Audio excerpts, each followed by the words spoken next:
1 நாளாகமம் 29 23-28 வரை பார்ப்போம். சாலமோன் தன் தகப்பனாகிய தாவீதின் ஸ்தானத்திலே கர்த்தருடைய சிங்காசனத்தில் ராஜாவாய் வீற்றிருந்து பாக்கியசாலியாய் இருந்தான். இஸ்ரவேல் எல்லோரும் அவனுக்கு கீழ்ப்படிந்திருந்தார்கள்.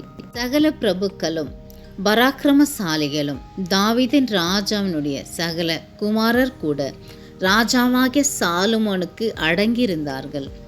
இஸ்ரவேல் எல்லோரும் காண கர்த்தர் சாலமோனை மிகவும் பெரியவனாக்கி அவனுக்கு முன்பே இஸ்ரவேல் ராஜாவான ஒருவனுக்கும் இல்லாதிருந்த ராஜரீக மகத்துவத்தை அவனுக்கு கட்டளையிட்டார்.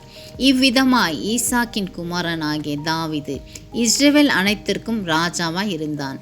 அவன் இஸ்ரவேலை அரசாண்ட நாட்கள் 40 வருடம். எப்ரோனிலே 7 வருஷமும் எருசலேமிலே 33 வருஷமும் ராஜாவாய் இருந்தான். அவன் தீர்க்காயுசும் ஐஸ்வர்யமும் மகிமை உள்ளவனாய் நல்ல முதிர் வயதிலே மரணம் அடைந்த பின் அவன் குமாரனாகிய சாலமோன் அவன் ஸ்தானத்திலே அரசாண்டான். ஆமென். ஈசாக்கின் குமாரனாகிய தாவீதும் தாவீதின் குமாரனாகிய சாலமோனும் ஆட்சி புரிந்தார்கள். அவர்கள் வம்சம் வம்சமாய் அரசாட்சி ஆண்டு வந்தார்கள். எல்லோரும் அவர்களுக்கு கீழ்ப்படிந்திருந்தார்கள். அவர்கள் தீர்க்காயுசும் ஐஸ்வர்யமும் மகிமை உள்ளவர்களாய் நல்ல முதிர் வயதிலே மரணத்தை சந்தித்தார்கள். தேவனுக்கு கீழ்ப்படியும் போது கர்த்தர் இவ்விதமாய் ஆசீர்வதிக்கிறார். ஆமீன்.